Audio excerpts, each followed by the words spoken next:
Good evening, everyone. My name is Aditya Sharma, and this is Fundamentals of Compressible Flow course being conducted by NPTEL. And today is the 10th live tutorial session in the series of 13 such sessions which are to be conducted. Right? The instructor for this course is Professor Niranjan Sahu, right? He is affiliated to Department of Mechanical Engineering, IIT Guwahati, right? And I also am from Department of Mechanical Engineering, right? A research scholar, a PhD student, pursuing my PhD under the supervision of Professor Niranjan Sahu only, right? So I shall wait for another couple of minutes. After that, I shall start today's session. Right? Thank you.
Okay, so we will start today's session.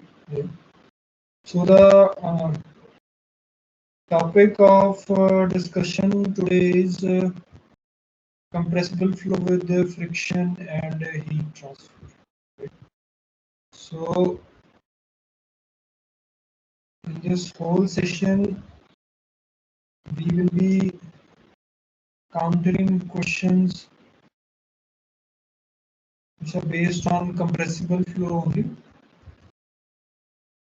But the addition thing with compressible flow is that we are now interested in taking frictional effects into consideration, right? Also, we are interested in considering the heat addition or rejection in that sorry, particular flow that we are studying.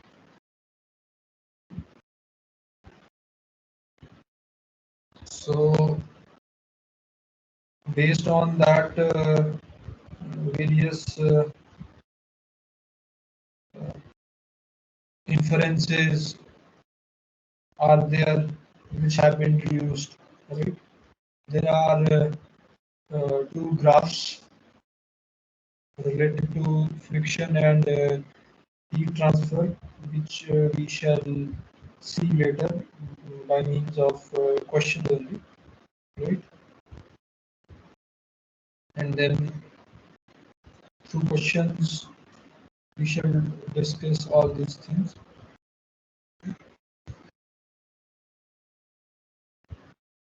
So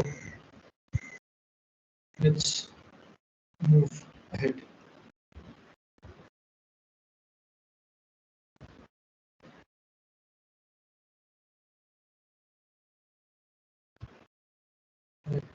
So this is in the course also. This is your week 10, right?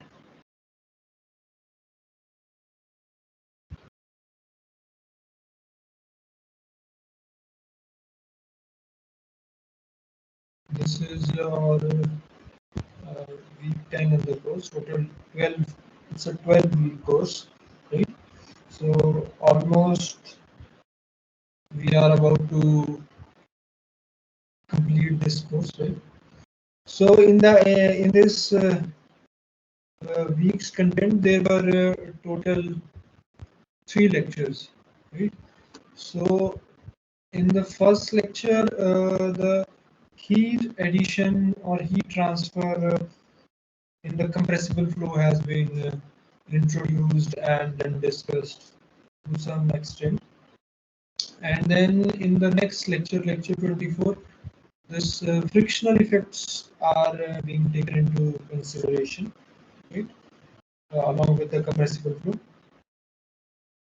And in the last lecture of this week, and that is lecture 25, there we see curves related to the behavior of a compressible flow when either heat is added to that flow or friction is being considered. Right? So we shall proceed in the similar manner as we have been doing in the previous tutorials. First, briefly, we shall discuss the topics covered in the week's content, and then we shall see few conceptual questions, right? And then we shall see a few numerical questions, right? And this way we will complete our tutorial session. Okay, so let's see the topics. So the First topic in lecture 23 is compressible flow in one-dimensional medium.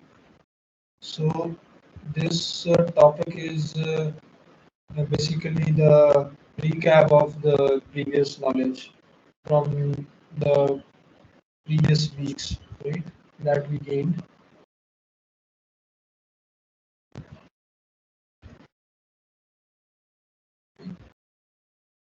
So in this, there are this formulae that we have gathered in our journey of this course. So they have been presented. So the next uh, topic was one-dimensional flow with the heat addition. So in this tutorial, in this topic only, this the concept of heat addition has been introduced, right? So, so when we are doing theoretical studies, the assumptions are very important. I have mentioned it in the starting, one of the starting tutorials, right? In one such discussion where assumptions were being discussed, right? So assumptions are very important to know to what extent this discussion of the topic holds true, right? So in this case, also for heat addition, different assumptions were mentioned, right?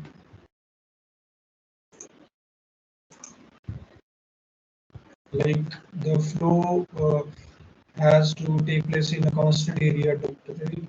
And the flow has to be steady, right? There has to be no work interaction or body forces are not to be considered, right? And when we are dealing with heat addition, so we won't uh, bring frictional effects into picture so that things don't become too complex, right? So these are the assumptions, right? Then the next topic was fundamental equations of one-dimensional flow, right? So here the continuity equation, the momentum equation, the energy equation, all three equations have been mentioned. Right?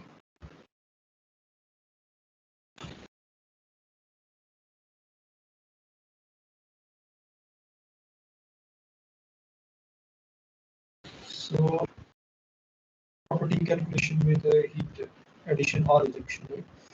So when heat is added or rejected from a compressible flow, in that from a compressible flow, in that case, if we want to calculate the properties related to that flow, so how do we do that? So various formulae have been mentioned in the lecture, right? So to be specific, there are two such property calculation, right? So for example, first one is expression for static property ratio, upstream and downstream of the flow, right? So ratio of the upstream property to the downstream property, static, be it static temperature, static density, static pressure, right? So formulae have been given for these ratios. And then there are stagnation values, right?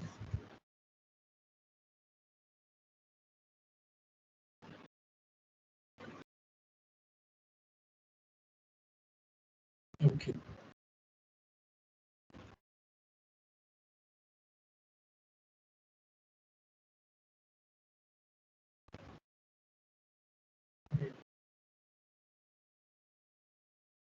So these ratios, right?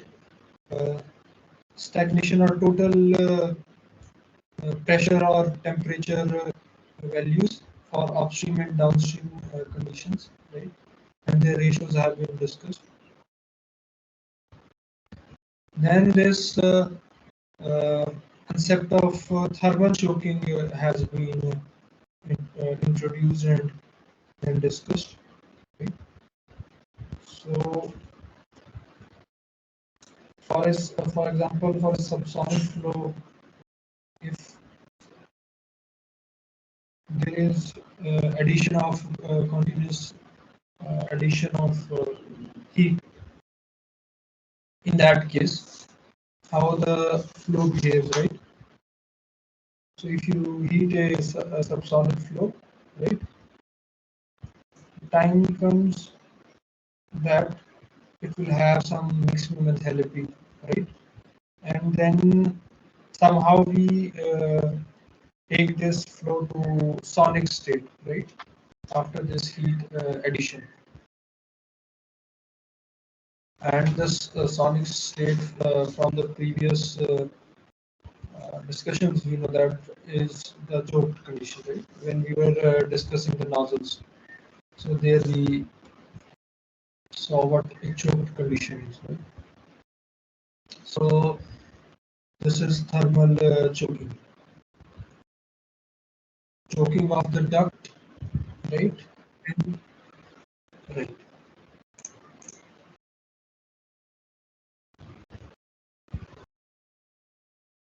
All right. So I was discussing topics of this lecture 23. All right. So I am at present at choking this concept of thermal choking. So I was saying that. So we discussed the choking, uh, the term choking in the nozzles topic, right? There we saw how the flow gets choked, right, at the throat. So here also choking means that the flow has reached sonic state, right? But how it's reaching at sonic state is through addition of heat. All right. So I'll again mention that this session we are having in it, we will be discussing compressible flows with heat transfer and friction taking into consideration. Right? So we will consider the friction with compressible flow separately, and then we will consider this heat transfer with compressible flow, and then this way we will have discussion in this session. Right?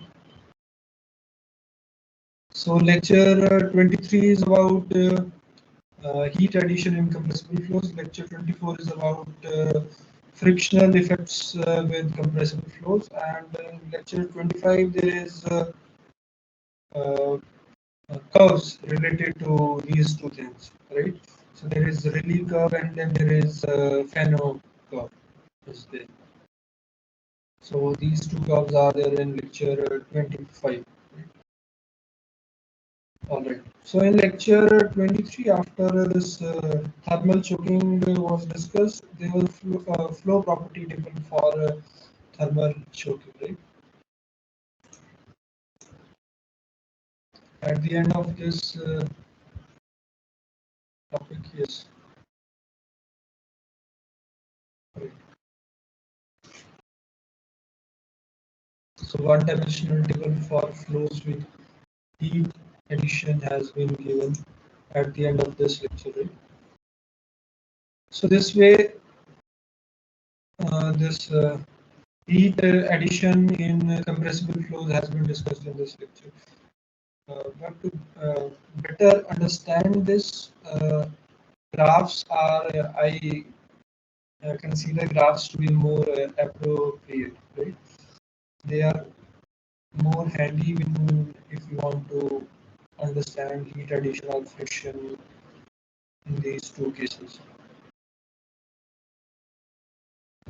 Right.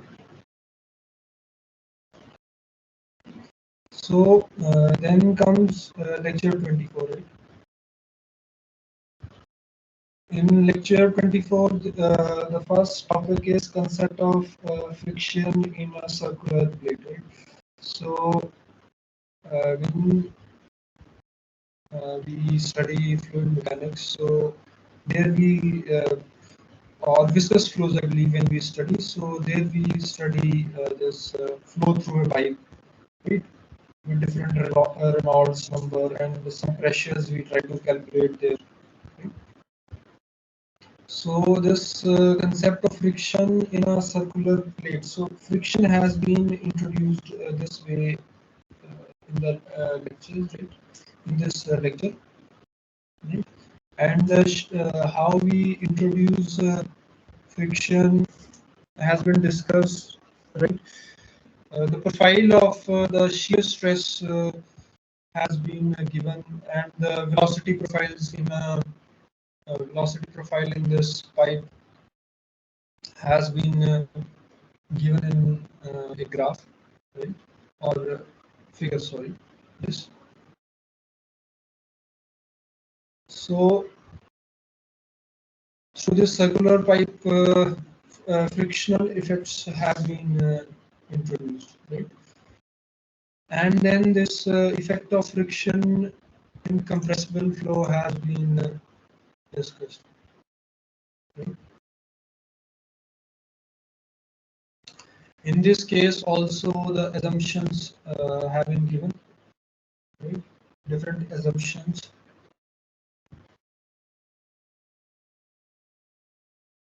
have been given.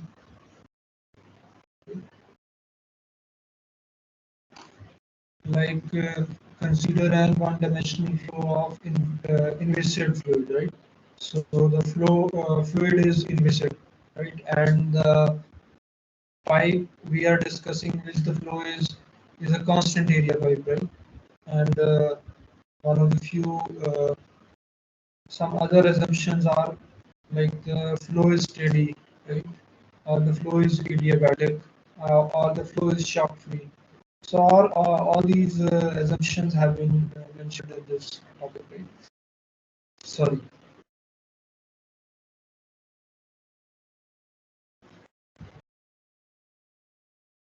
in this topic, right? So then in the next topics, there is this flow property evaluation for friction, right? So when friction is being introduced, how do we calculate different flow properties? Be it the static flow properties or the this total flow properties, right? Stagnation flow properties. All these have been mentioned, right?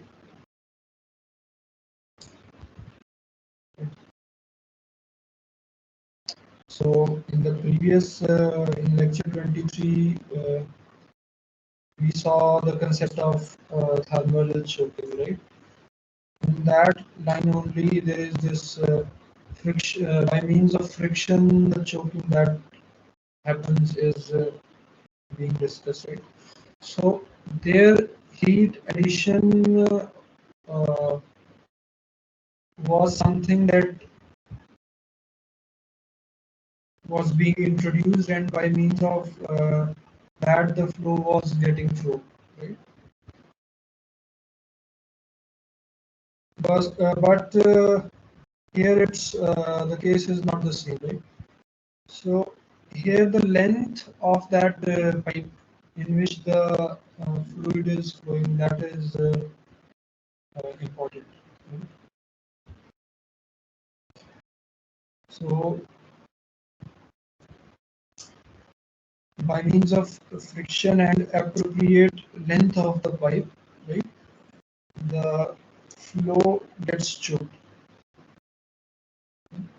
So the behavior of the flow is different when the flow is subsonic and when the flow is supersonic. But length is an important parameter that needs to be considered. Then here also the flow property table for frictional choking has been shown. Right?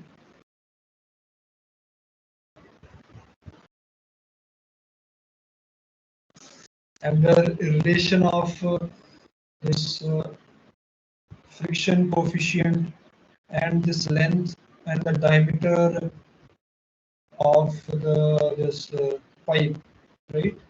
And then neck. So they have been linked by means of a mathematical expression, right? And in the table also we see this particular thing, right? So in table also you will see this expression, right? So this has been related to garment, some term that is a function of garment, right? So it's a brief expression, so I won't write it fully here.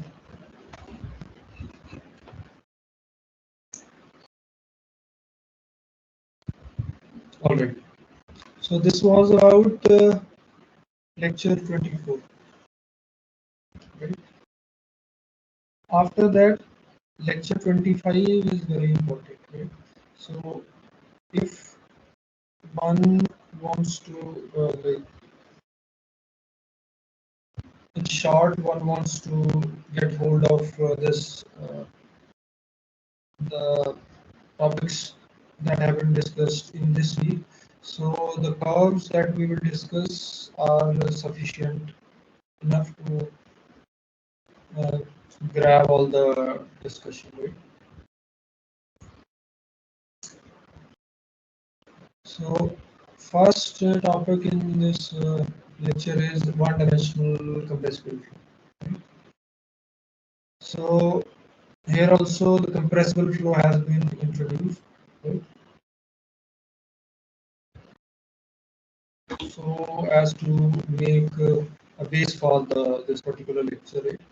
And then normal shocks have been discussed, right?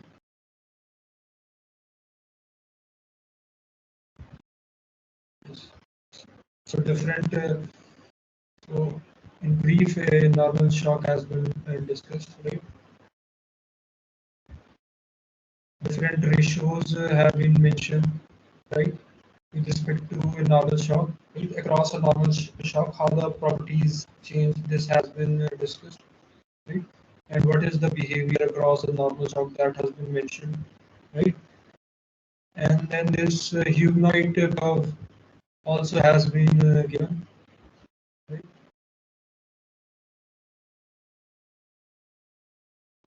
So after that, there comes this one-dimensional compressible flow with heat addition, right? And in that also, in lecture 23, these all these ratios of the static flow properties and stagnation flow properties, right? So they were given in lecture 23, so they have been again mentioned here, right? So after that comes these inferences, right? So in case of heat addition in a supersonic flow, what happens, right? Like Mach number and velocity, they both decrease, right? Or but they are one and the same thing, right? And then static pressure and temperature increases, right? And the total temperature also increases because we are adding uh, heat to the flow rate.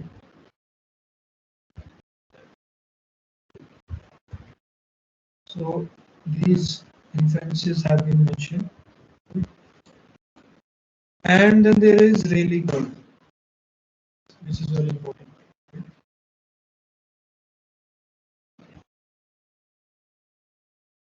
So I believe I'll discuss the Rayleigh curve through questions only, right? When some question comes, so for once I discuss the Rayleigh curve. Right?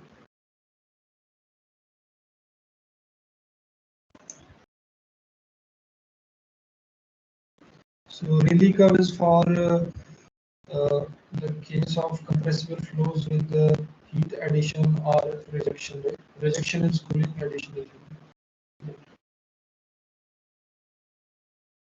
Just to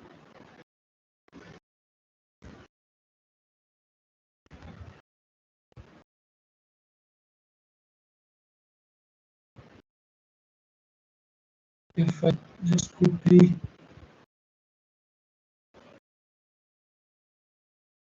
draw it,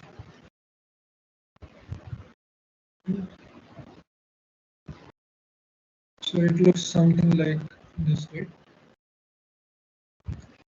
It's an enthalpy versus entropy diagram, right?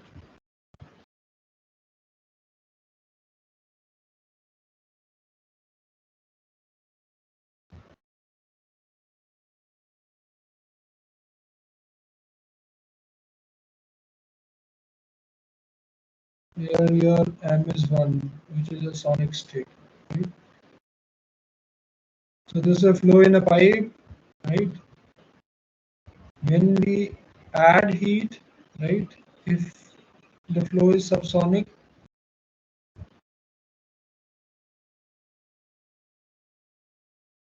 the Mach tends to increase, right? And if the flow is supersonic, that is M is greater than 1. If we then heat, then Mach tends to decrease, right? And if we take heat out of the flow, in that case, the behavior will be opposite, right? So this is your Rayleigh curve.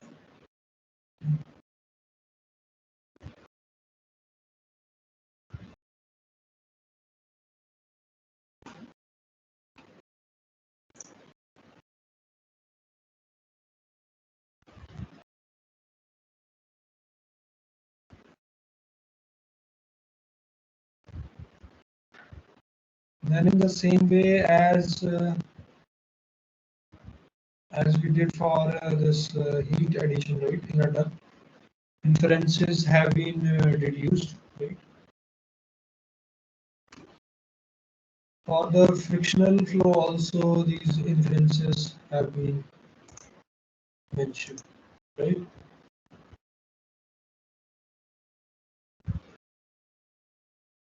Right. So for example, if the flow is supersonic, in that case the Mach decreases if the frictional effects are taken into consideration, right? For static pressure and temperature, they increase, right? And the opposite is for the subsonic case, right? In this case, Mach will increase and the static pressure and temperature will decrease, right? So this was about the topics that were discussed, right? One last topic is last two topics, right? So there is this fan out curve, right?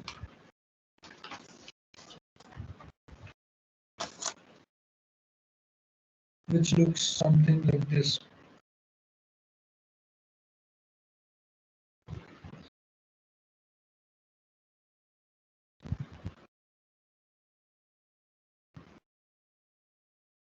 Right? So if this is sonic state, right? Again, this is HS diagram, right? Right. So this is sonic state, sonic state.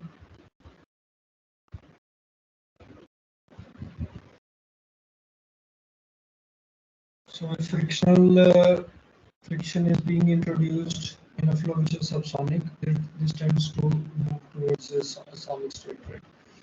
And opposite is the case when the flow is supersonic. Right? Opposite in the sense that mag decreases, right? If the flow is supersonic, mag decreases, but this will tend to be sonic. So these are the two curves, right?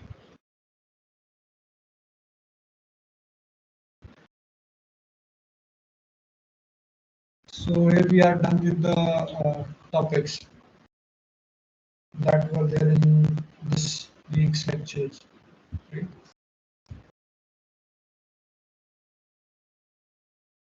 And in the this last topic, there is this intersection of Fano and Rayleigh curve, right? So one important point from here is that these uh, these Fano and Rayleigh curve intersect at 2 points, right?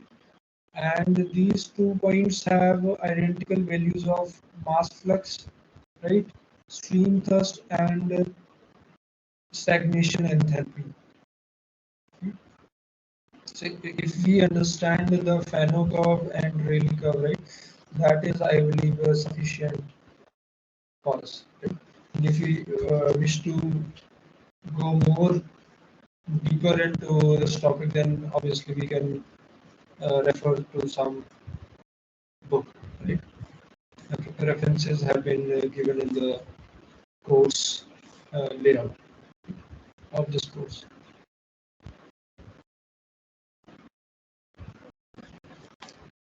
All right. So now we will move on to the questions, right? So most of the questions that you will see, like most of the questions I have kept in very plain manner because my intention is that I do discussions with these topics so that we can revise the topics, right? Creating a very tough question is also, there's no harm in it, but right? But if we discuss topics along with the questions, then it will be more useful for us, right? So that's why I have kept it the way the questions have been framed is very simple, right? It's not not find the question to be very rigorous, right? Maybe leaving one or two questions. All right.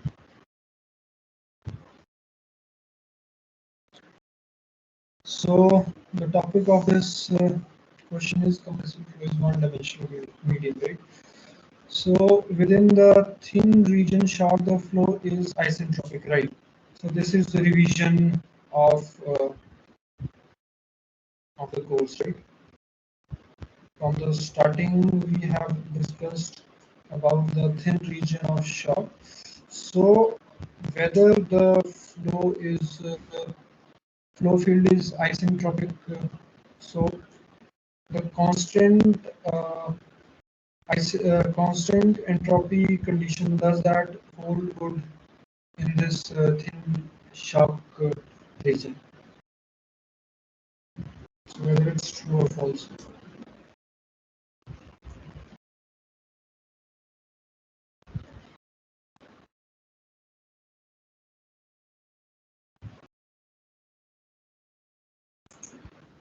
False.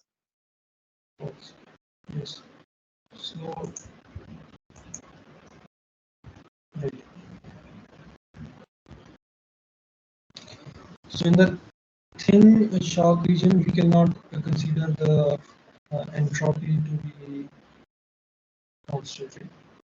There is a lot going on in that very small region, right? Which is of the order of 10 raised to power minus 7 meter, right? So a lot of compression is by virtue of that shock only the flow gets compressed, right? So that region cannot be considered isentropic, right? There is, in fact, there is, because of a normal shock, there is increase in entropy also that we have seen in previous lectures.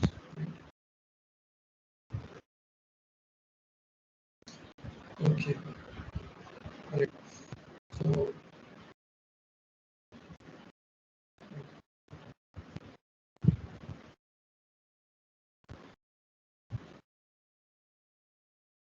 yes. So, yes.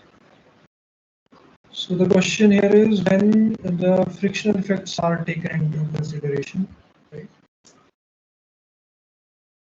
The frictional effects is an important thing here to consider, right?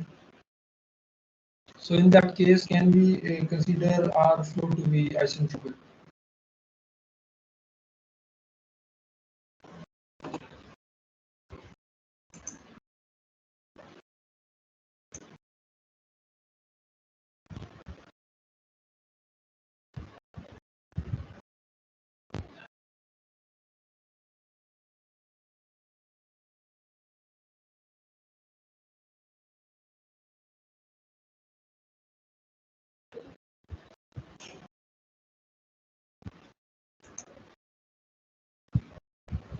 Okay.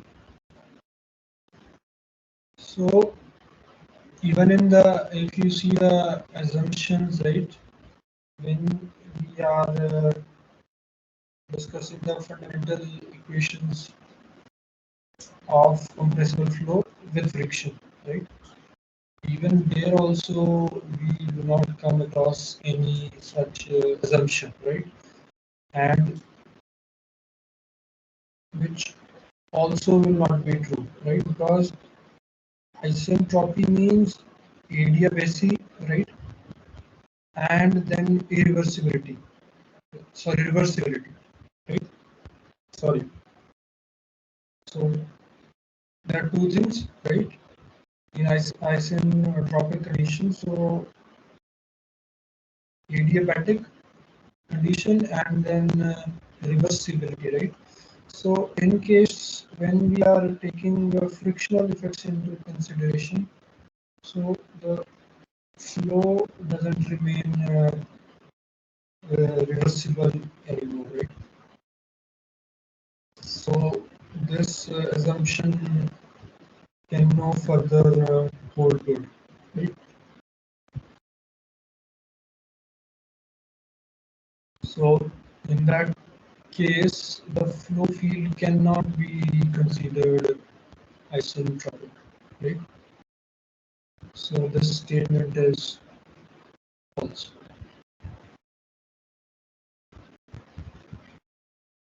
Correct.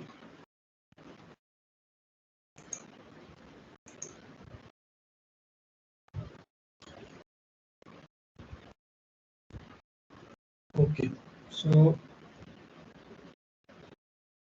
I hope this is clear, right? If you have doubt any, you can discuss it. So let's move on to next question, right? So this is on heat addition, right? So the question says, okay, the combustion in a ramjet engine is an example of heat addition in a compressible flow. Yes.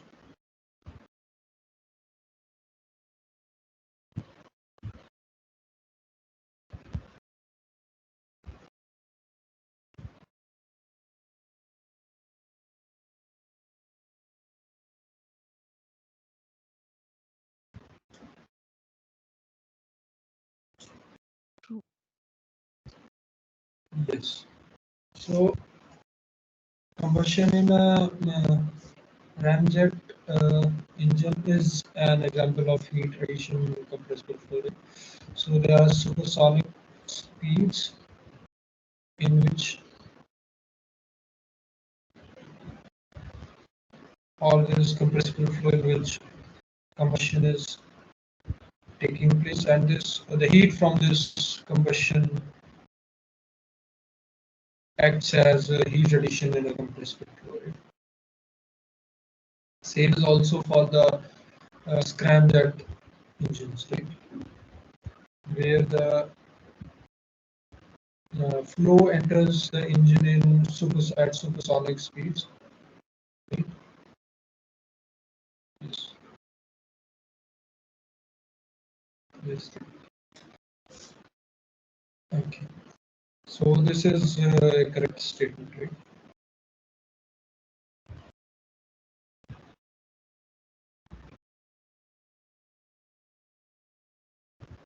Okay.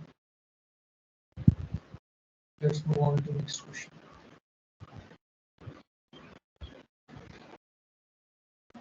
So this question says,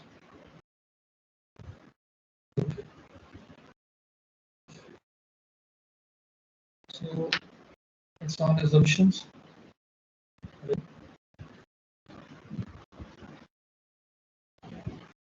As I've been seeing that assumptions are very important, right?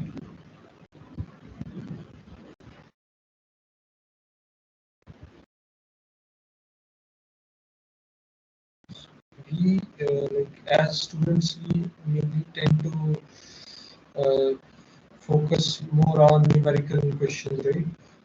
From our exams point of view. But then when we need to study some concept, assumptions is very important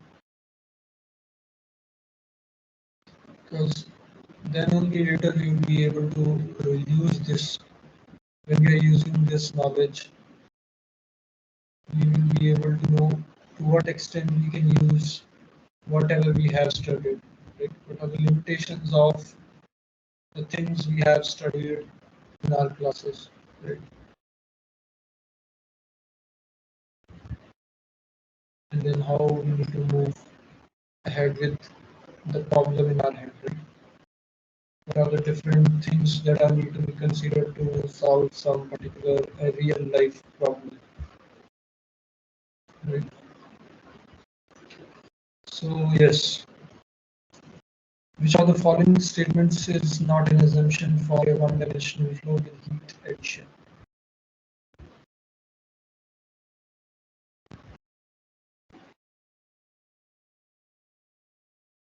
You have to be very careful.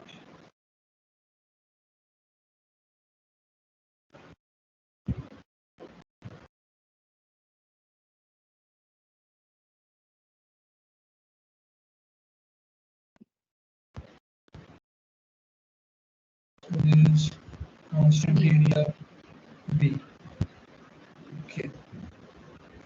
Why B? Jimmy.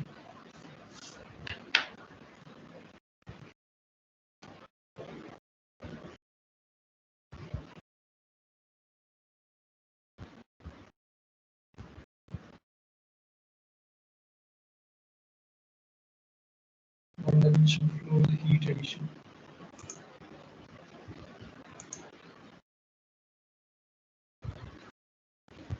For perfect gas. Yes. So there is difference between this ideal gas and logically perfect gas, right? So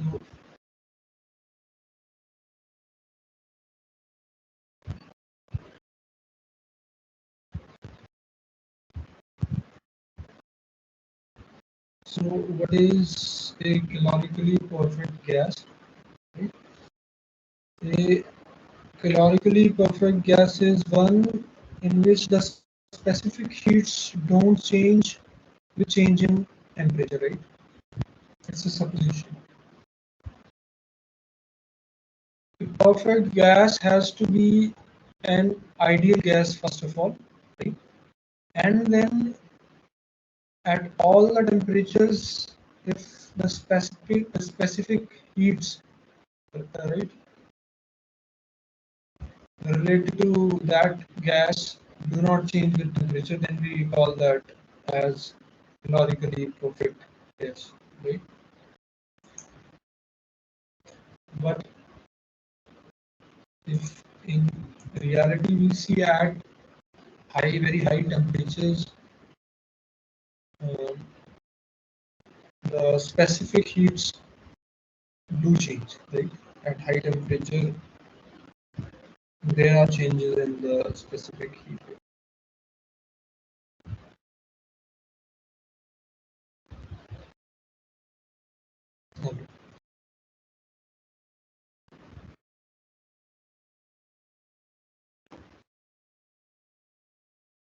Okay.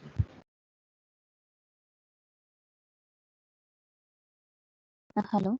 I will Yes. disconnect and I will connect once because I'm not I cannot hear your voice clearly. Okay, sure. Let me check my internet connection is good.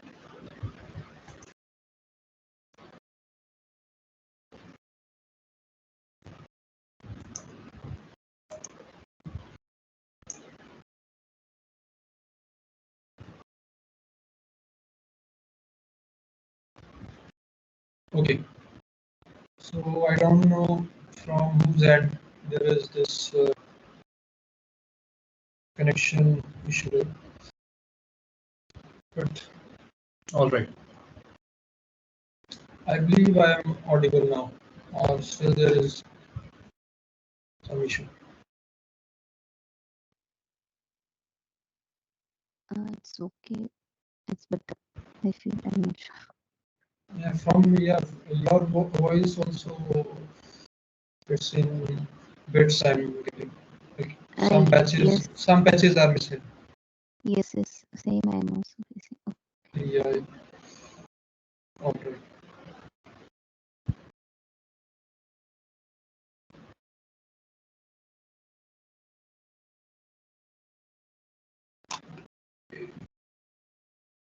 All right then, we have to move ahead, right?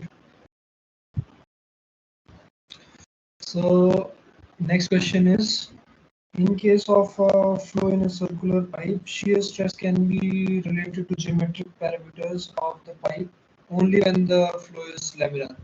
Yes.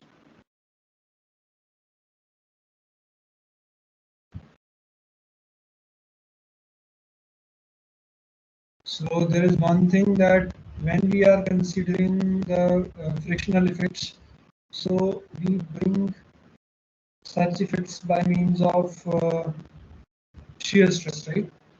So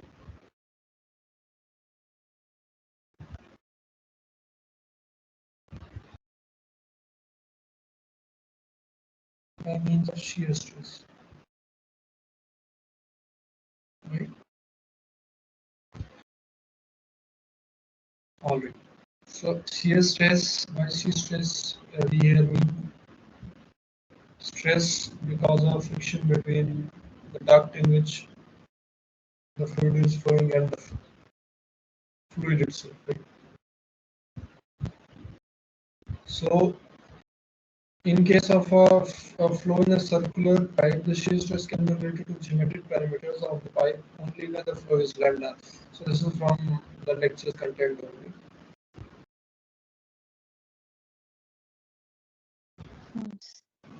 False, right? So the content says that we can relate the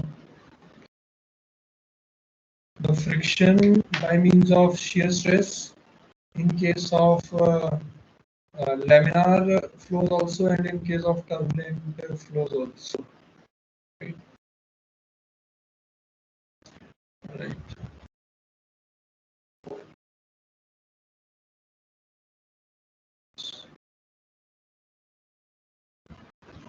Okay.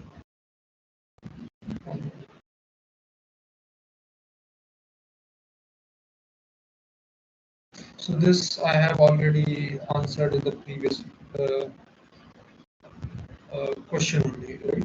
So for the frictional effects, the shear stress modeling is done, right? I believe this is true. Right? So we'll move on to the next question. Right, yes.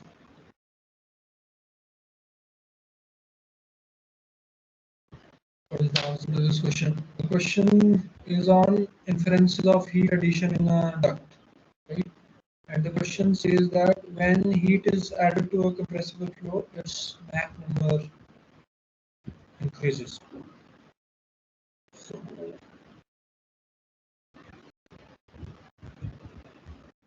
yes.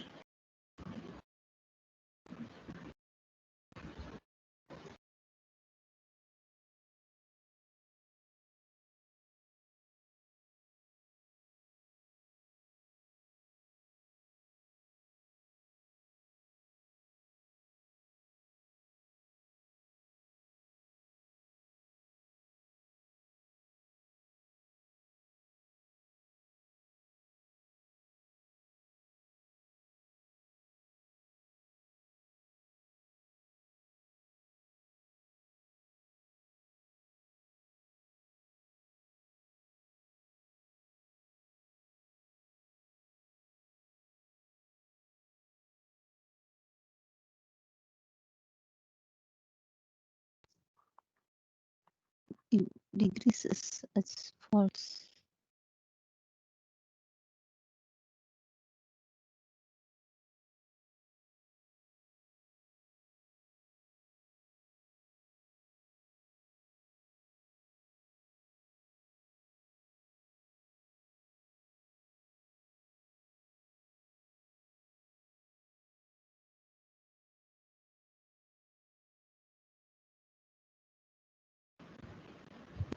Right. Sorry, I believe there was a connection issue. Am I audible now? Oh, yes. Yes.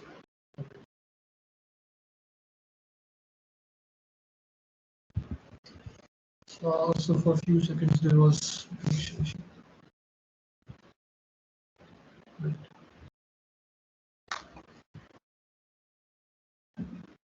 Okay, so when heat is added to a compressible fluid's Mach number increases.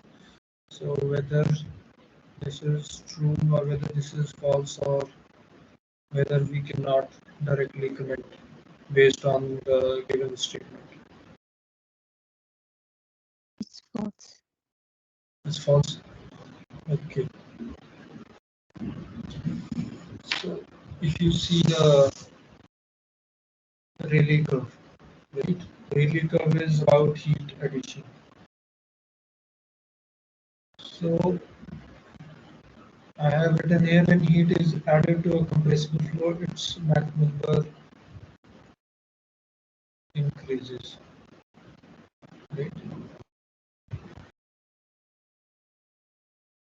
Yes. So what I here meant was, you see the Rayleigh curve, right? And compressible, because I've deliberately used here compressible flow. I haven't said that the flow is either subsonic or supersonic. So if the flow is subsonic, right, as is the case here, right, on increasing, on adding the heat, there will be increase in Mach, right? But for supersonic case, on adding the heat, there will be decrease in Mach. This is how the flow behaves at these two different uh, Mach regimes, right? So we cannot directly say, right? Yes, false. It can be half correct, but then just by uh, means of this Just by this means of this only statement, we cannot come directly to any conclusion.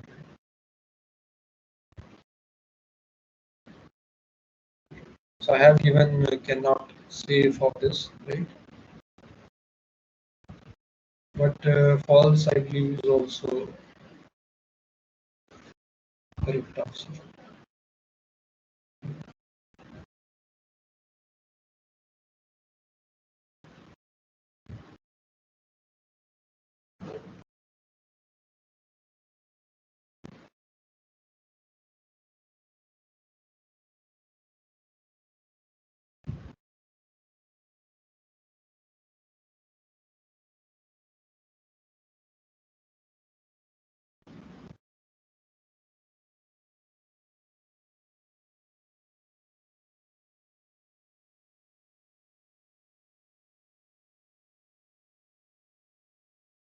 Okay, let's see the next question. Or we will take a break, right? A short break for 5 minutes, and then we will continue with the session. Right? Okay, let's take a break for 5 minutes.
Okay, let's continue with the session. So next question says that what happens to the static pressure of a supersonic flow when heat is added to it? Yes. So what happens to the static flow for a supersonic static pressure? Sorry, what happens to static pressure for a supersonic flow? Yes. Decreases. Okay. So saying decreases, right? So if we see our Rayleigh curve, right? So when the flow is supersonic, right, the lower section of this curve. So when the flow is supersonic,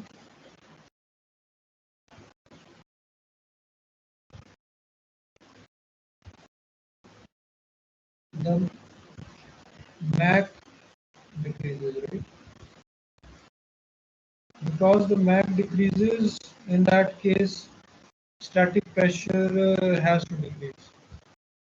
Right? This is the trend we have been seeing in normal shocks also. What happens across the shock is that Mach decreases and then static pressure and static temperature, static density, all these values increase. Yes. So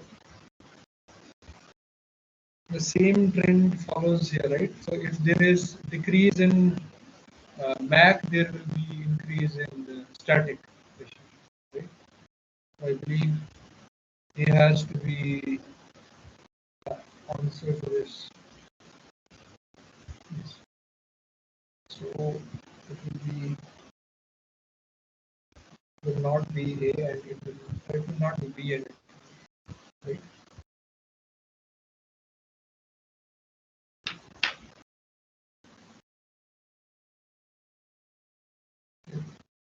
I hope this is clear.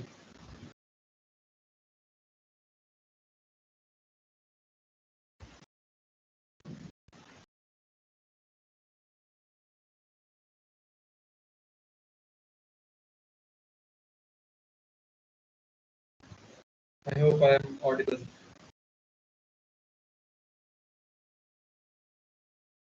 Yes. Yes.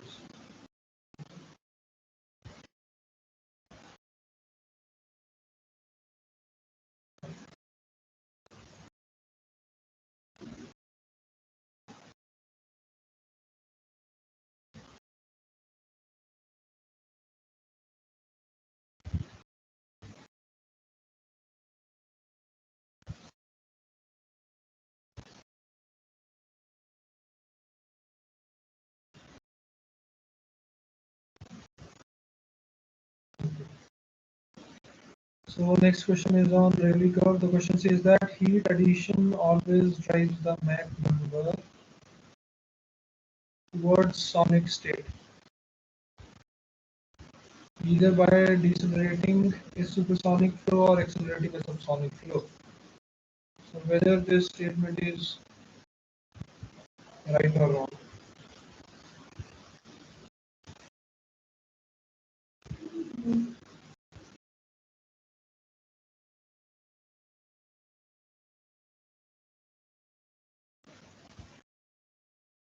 We have seen this in the Rayleigh curve only, yes. If you see the Rayleigh curve, right? So I have drawn for heating only, right? But this one is for cooling. In this direction, the flow properties move in this direction if there is cooling, right? If you see the heating arrows, they both move towards sonic state, right? And in case there is cooling, then suppose this flow, the for a supersonic flow, this Mach further increases, right?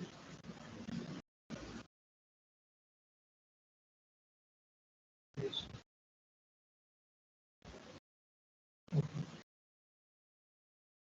So this statement is correct, right?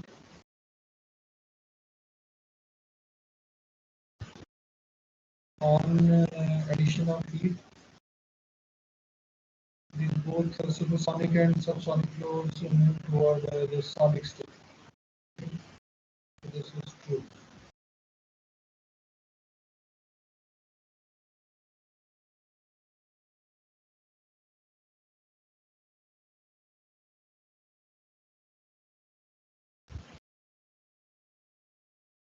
So next question again is on Rayleigh curve, and it says that maximum enthalpy state in Rayleigh curve corresponds to sonic state.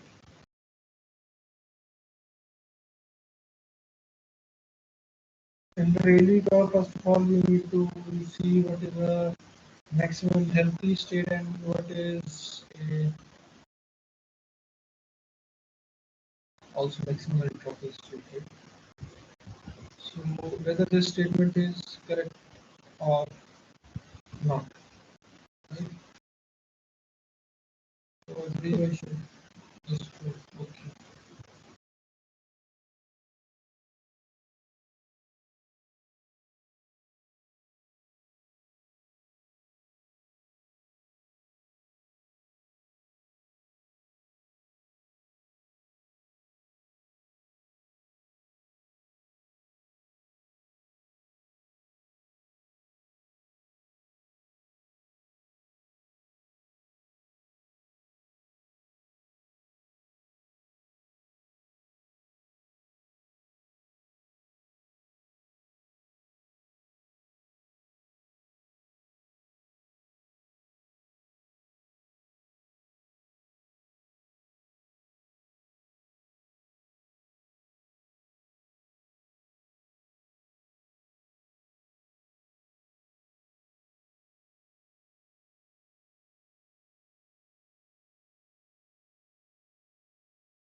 Hello, hello. Am I audible? Hello, am I audible? Yes. So actually, it's raining heavily here, right? So there will be, I believe, sorry for the this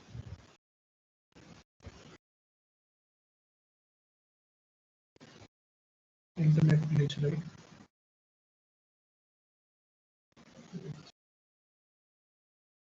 Okay, it's going to come.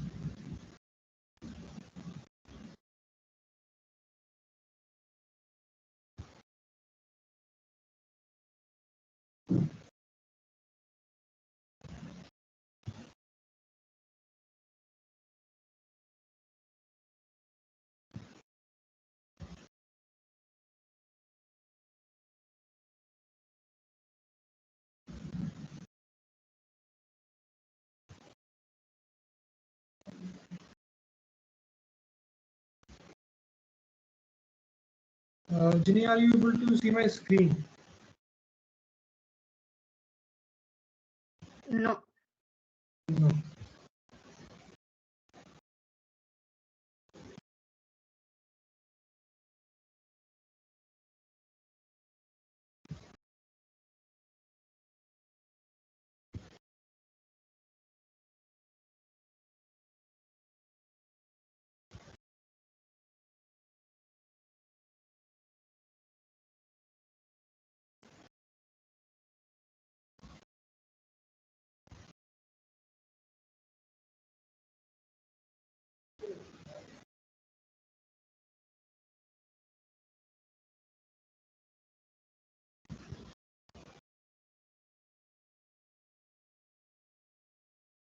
Wait.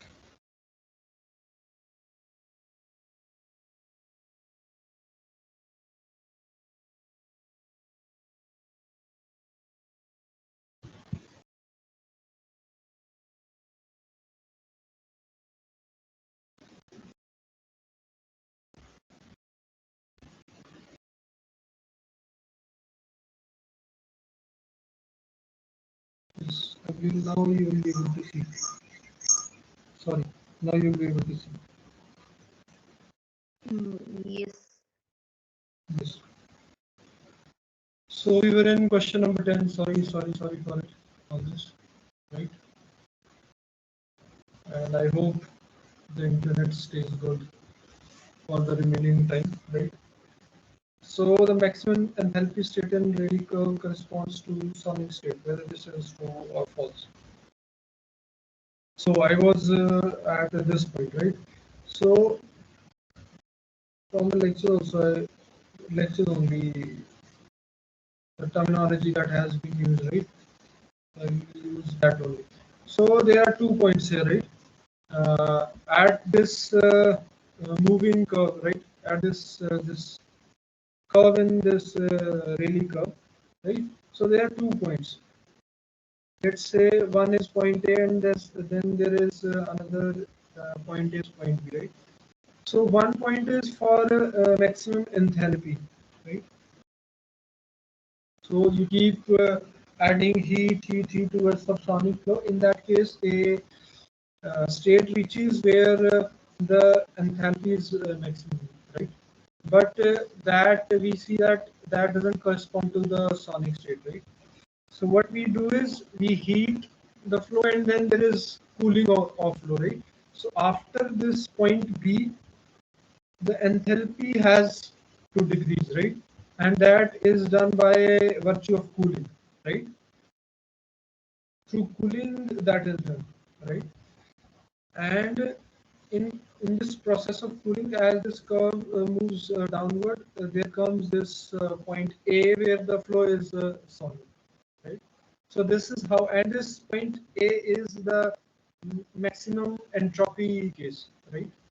So when the entropy is maximum, in that case, we say that the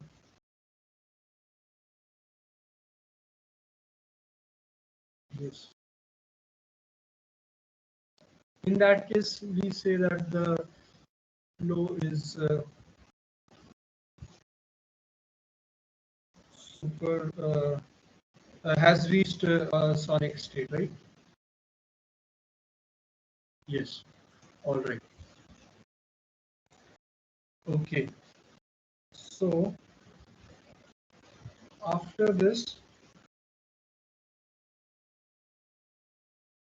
so if you see the statement was maximum enthalpy state in Rayleigh curve corresponds to sonic state. No, it's the maximum entropy case, right?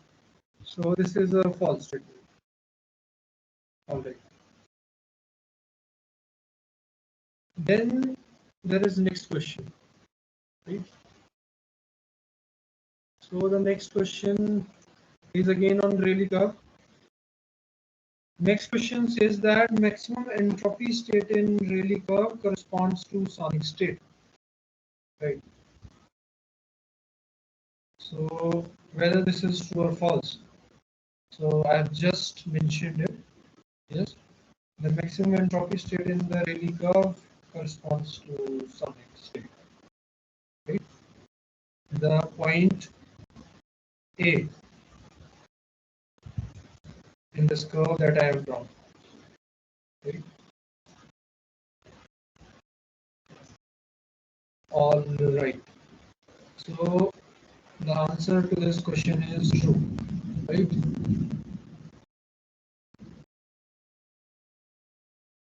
Then there is question number 12, again on Rayleigh curve. The question here says that the upper branch of the Rayleigh curve corresponds to supersonic flow and the lower branch of the Rayleigh curve corresponds to subsonic flow.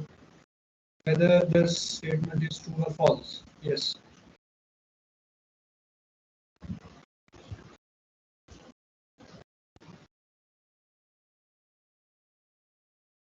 If you see the Rayleigh curve, yes, there are two branches to it.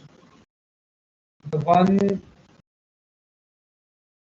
above the sonic state and the one below the sonic state, right? So the upper branch, does it correspond to subsonic flow, and the lower branch, does it correspond to subsonic flow? Whether these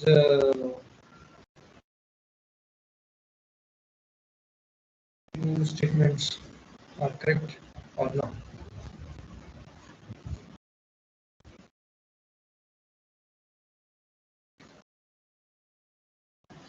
The upper branch corresponds to subsonic state, right? If you see our Rayleigh curve, and the lower branch corresponds to supersonic flow. Yes, right. So the statement says opposite to it, right? So it's a false statement, right? Now,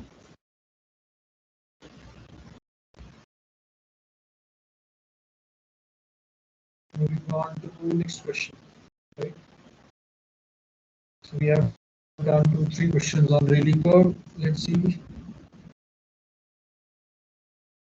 So next question, question number 13. So there are 17 conceptual questions, and then there are 2 numerical type questions.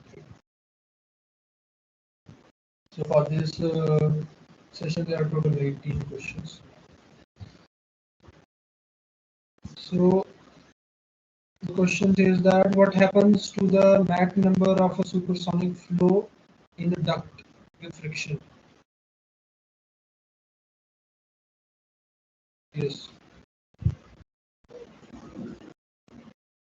yes. So the question has given supersonic flow, then question has given that it's a duct. In the flow is in the duct, right? And then friction is to be considered. So what happens to the Mach number in that case? Yes. So this can be answered from the Fano curve.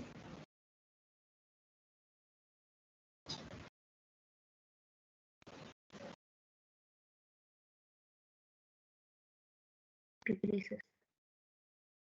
Yes. So if you see our Fano curve, right?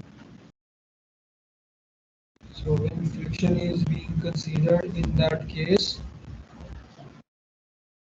this graph moves in this direction, and this graph moves in this direction, right? So for this is for supersonic, and this is for subsonic.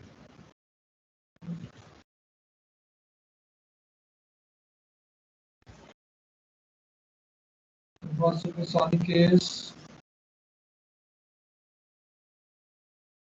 the mag, because tends to move towards sonic state, right? That is m equals to 1. In that case, which essentially means the Mach is going to decrease. Right? So you are correct.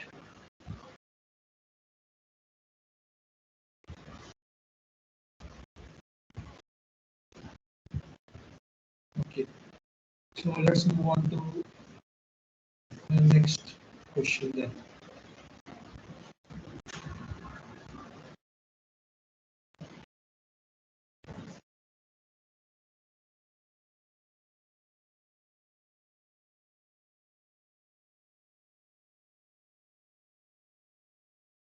So this is again very straightforward question. Just so that these two curves are very much clear in your mind, right? Was based on the trends in these two curves only, we can solve a lot of questions, right? So, for the sake of clarity, as far as this topic of this session is concerned, right? So, for the upper half of the Fano curve corresponds to subsonic and the lower one is supersonic. This one is true, right? No doubt. I'll just again show the Fano curve, right? So this one is the upper one and this one is the lower one. Right? Upper one is subsonic, lower one is supersonic. The same was for Rayleigh as far as the trend is concerned. Right?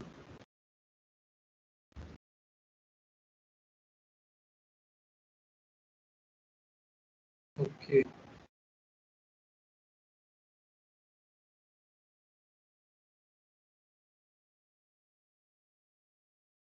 So answer is true. Yeah.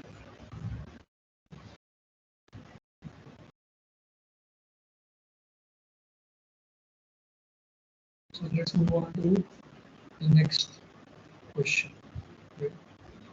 Question number 15.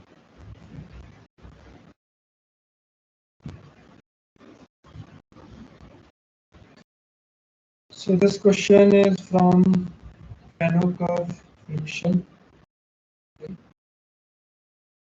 And the question says that the supersonic flow is compressed with increase in friction.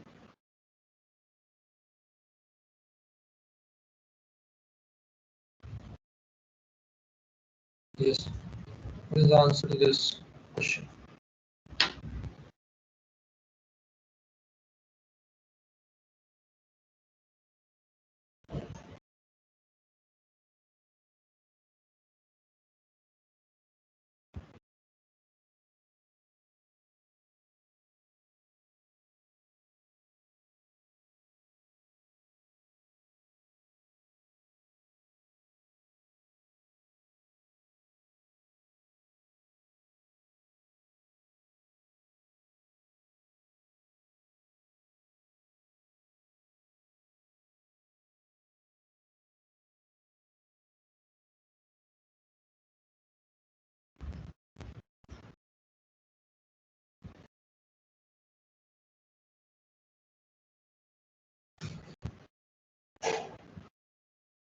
So when a supersonic, yes, yes, please answer.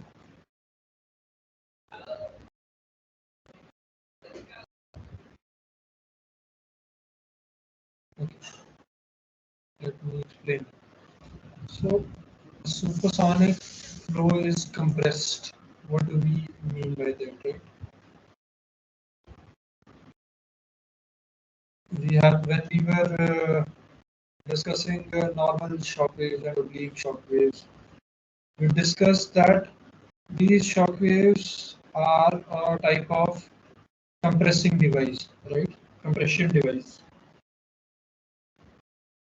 So these shocks compress the fluid, and because of that, sorry, what happens is that this there are changes in the flow properties. Right? So the MAC across the shock increases. Right? Static pressure increases. Static temperature increases. Total temperature means constant. Total pressure decreases. Right? So here the question says that a supersonic flow is compressed with increase in friction. So if friction comes into the picture, if the friction is being considered in a compressible flow which is supersonic, right? In that case, if we refer to our Fano curve, right? If the flow is supersonic and there is friction in the picture, in that case, the Mach decreases, right? Which, if you see the trend in shock waves, it is the same, right? In the shock waves across the shock, there was a decrease in Mach, right? And in case of friction in supersonic flows, there is also decrease in, which can be compared with compression in case of shock waves. Right? So if we say that a supersonic flow is compressed with increase in friction, that won't be a wrong statement. Right? So answer to this question will be true. Right?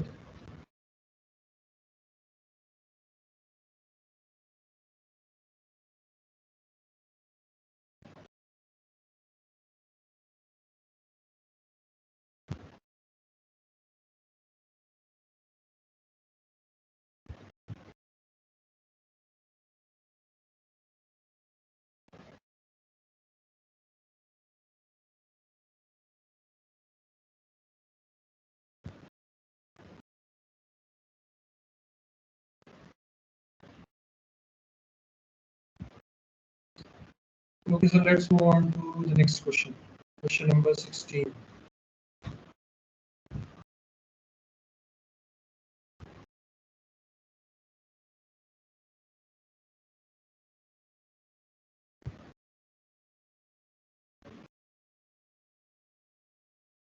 The question is again on Fano curve, right? Dash friction.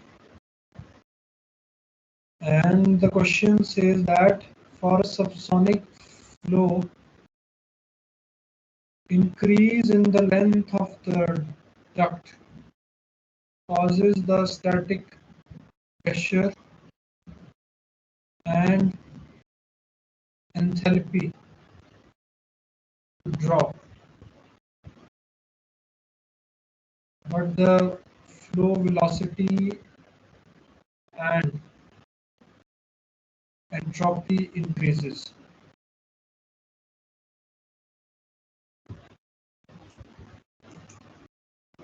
How do we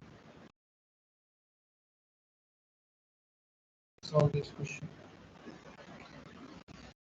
The options are true or false.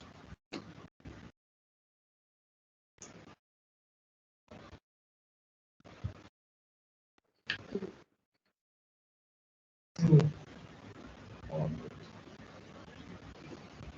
So you say it's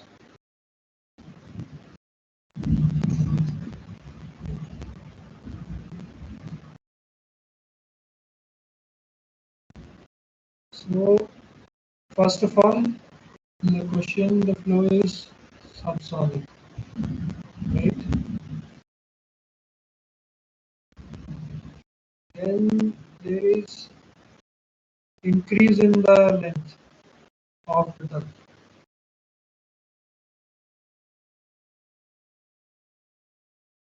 which means the flow will be in the duct with the friction for long, right? So in that case, static pressure will drop. The question says that static pressure will drop and enthalpy also will drop. Okay? But the velocity of the flow will increase. Also, the entropy will increase, right? If we try to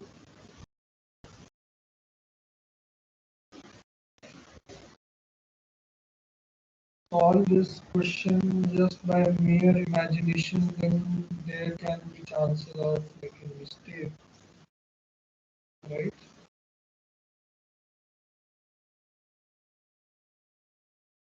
But then if you see the panel curve, right? So in this case, when the flow is subsonic and there is friction, the curve tends to move downwards, right? Which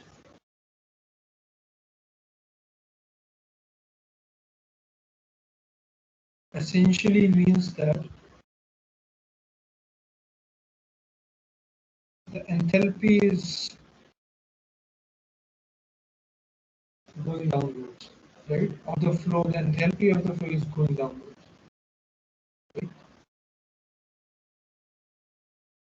And the entropy, because it's moving in this x-axis, it's moving in the positive direction. It means the entropy is increasing, right?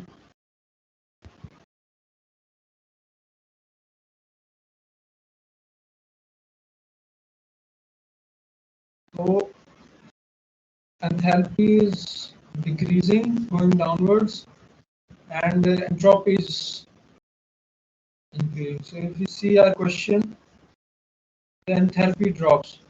This is correct, right? This statement is correct, right? And the entropy increases. This also is correct. Now are left the static pressure and flow velocity, right? So static pressure directly you cannot from the Fano curve you cannot directly say because it's an HS diagram. But for the flow we can comment from the flow velocity we can comment from the Fano curve. Right? So for subsonic case, uh, uh, when friction comes into picture, the mag increases and tends to move towards the sonic state, that is m equals to 1, which means that the velocity increases for subsonic case, right? So if the question says it increases, then it's correct. So it says it increases. And then from this normal shock discussion, I have already mentioned in a previous question of this session that the static pressure is going to decrease. Right? If the velocity is going to increase, in that case, static pressure is going to decrease. As I believe was the case in expansion waves, right? Expansion fan. In that, the Mach was increasing, and then the static pressure, I believe, was decreasing. Right? If I remember it correctly. Yes. So static pressure will also drop. Right? Then it becomes a true statement. So this is a true statement. Right? So we covered a lot of things in this question. Right? So now we'll move on to next question.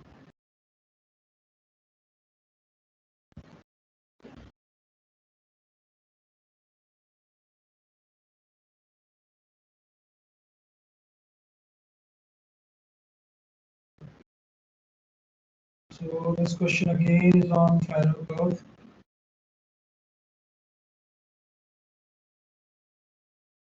And the question says that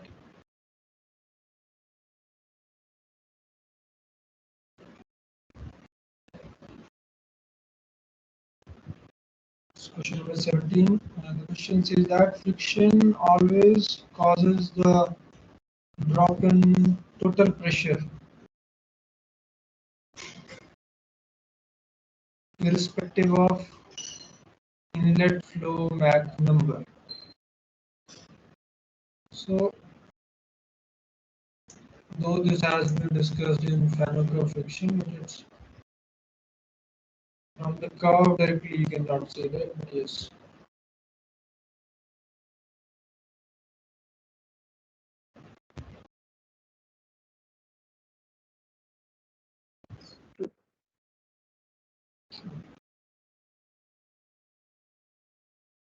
So this, yes, this is the case for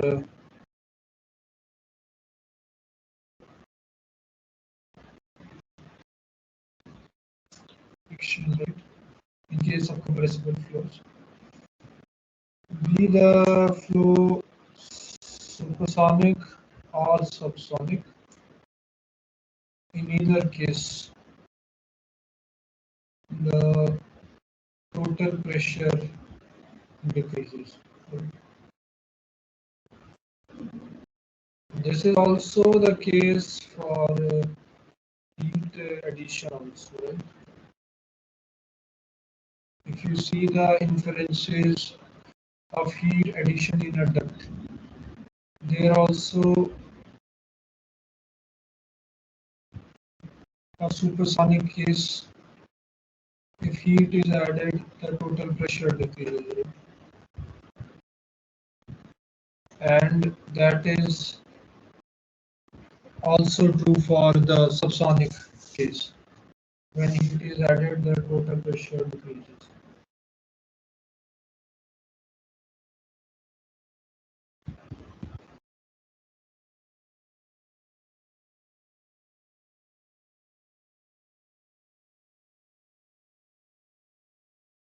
All right. So this is true, right? So we are left with two numericals now, right? So before that, what I'll do is that I'll just briefly draw this because I quickly went on through this topic.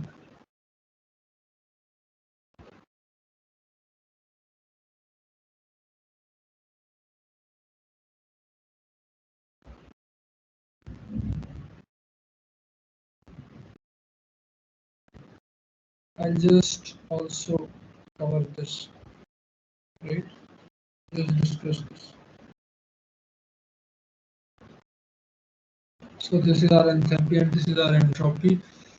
So it looks something like this.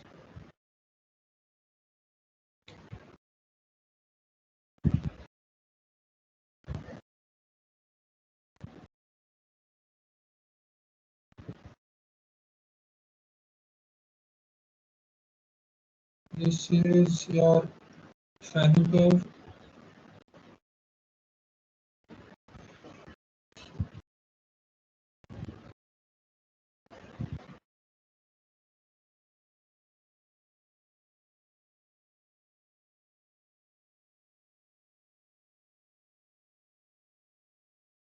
and this is your Rayleigh curve.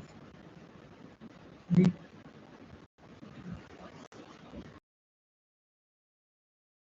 So what is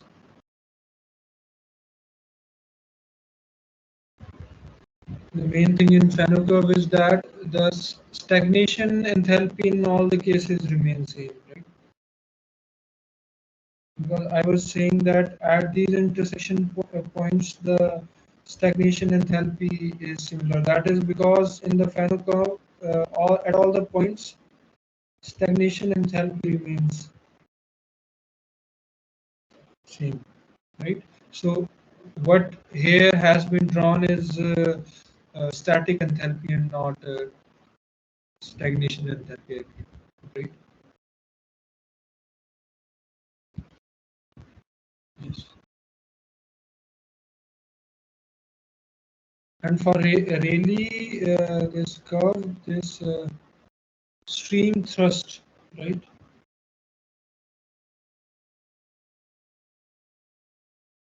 remains same for all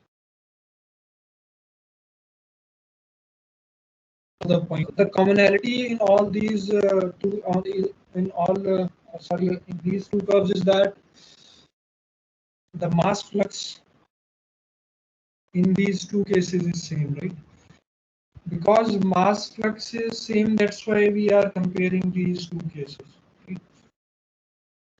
So on that basis, if there is this heat addition or there is friction is coming into picture, in that case, how will these two curves come out?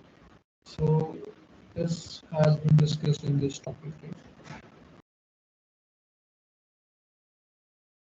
Right. Now we'll do our numericals. Numericals. Right?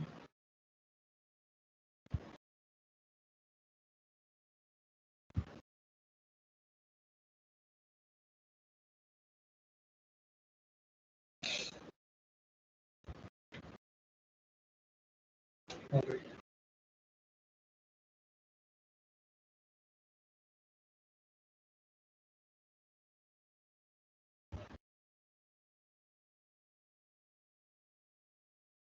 I'll just change the numerical values, right? And then from the assignment questions, I've just changed the numerical values and then I'm solving these questions.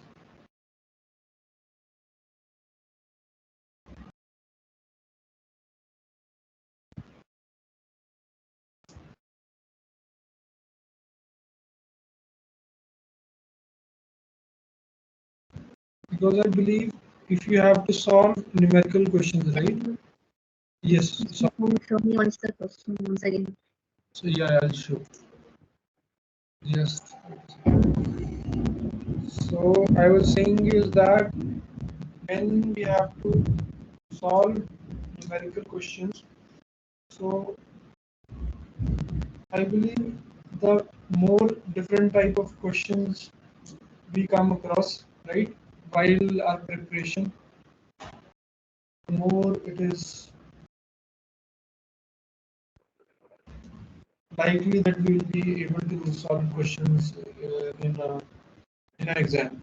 Right? The more exhaustive in terms of the type of questions we do, right?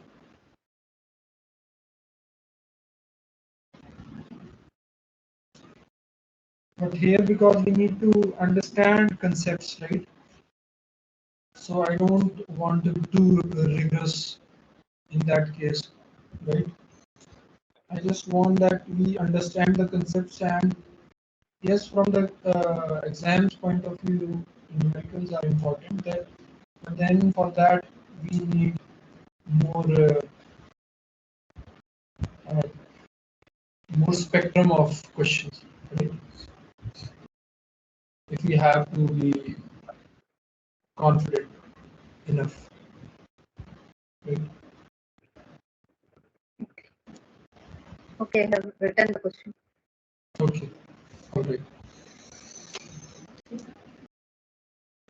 So, question number 18, right?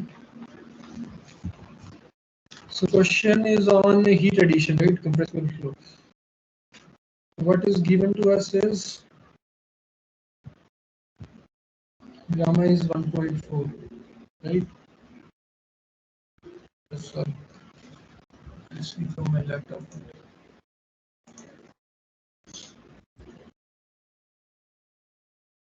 Then Cp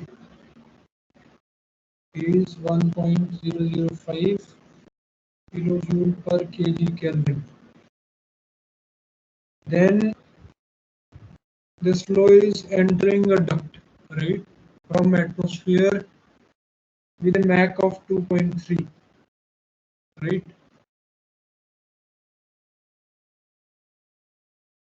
So we are neglecting frictional effects, right? So it has asked that how much heat is being added to this flow, right? If the stagnation temperature at the okay, at the downstream becomes 1.3 times the upstream, right? So the downstream here they mean that because it's a choked condition, right? If you see the question,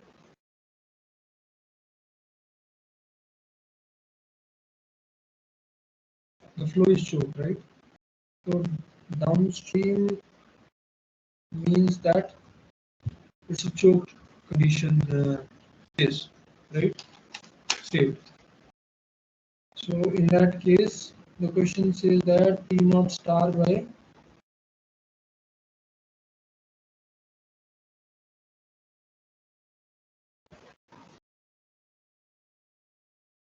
T naught is 1.3, right? This is given. So we need to find Q dash, right? So we know that Q equals to Cp star minus, right? You know this. We have Cp, we don't have T naught star, we do not have T naught, right? But we have Mac, right? Also the atmospheric temperature is given as 293 Kelvin, right? So what we can do is we can use this isentropic expression, all right? T naught by T equals to 1 plus gamma minus 1 by 2 m square, right? So if you work this out, 0.4 divided by 2, 2.3 square, right? And if you solve this, it comes out to be 1 what? T0 is 602.99. Please, pardon, please come again. T naught is 602. So T naught is wait. Okay, okay, right. Yes, you are correct. You are ahead of me. Right. So T naught is 2.058 into 293. Yes, 2.994 Kelvin. Right. Then for m equals to 2.3, T naught star by T naught is 1.3, which means T naught star is 1.3 into, because there is heat addition, we have learned that with heat addition, total temperature increases, right? So this makes sense. So this comes out to be 783. yes, correct, right? So heat added Q is equals to Cp T naught minus T naught star, right? Which is 1.005 into 783.8922 minus 602 minus 994, which comes out to be 181. yes.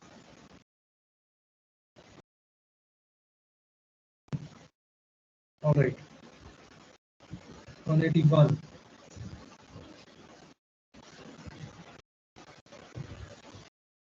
So this is our range, right? Answer is 181.8. So the last question. Yes. It's straightforward question. Even the formula has been given in the question, right? Diameter of the pipe has been given, right? So it's, sorry, it was of friction, not of heat addition. It was of friction.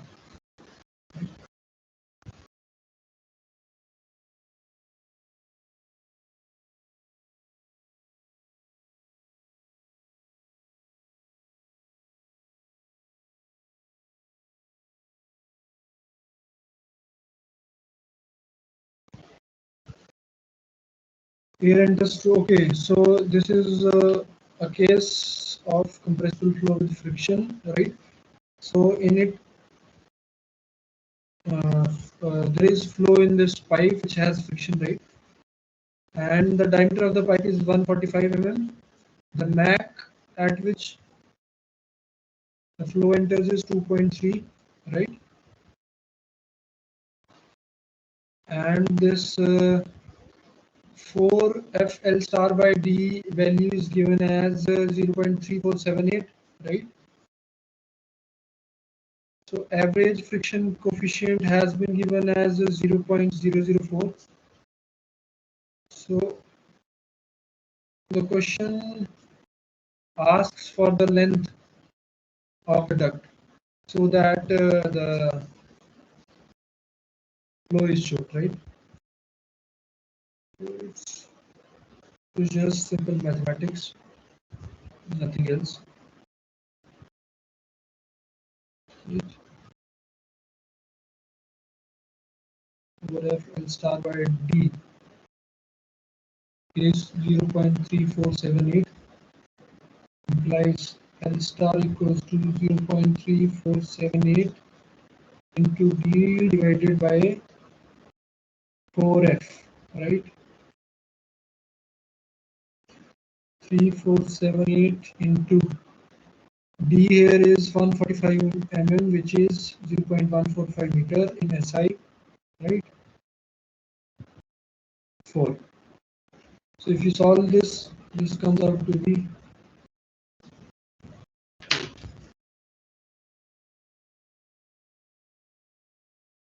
all right.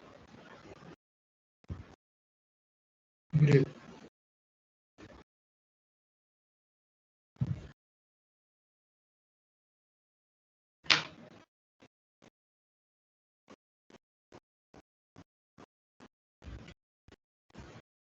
So this way we have come to the end of the session, right? So in this session, we first of all discuss the topics that were taught in this 10th week's lecture content, and then we did after that 17 conceptual questions, right? And then we did 2 numerical questions, right? Based on the numerical questions given in the assignment, right? And this way we conclude our session, right? So thank you.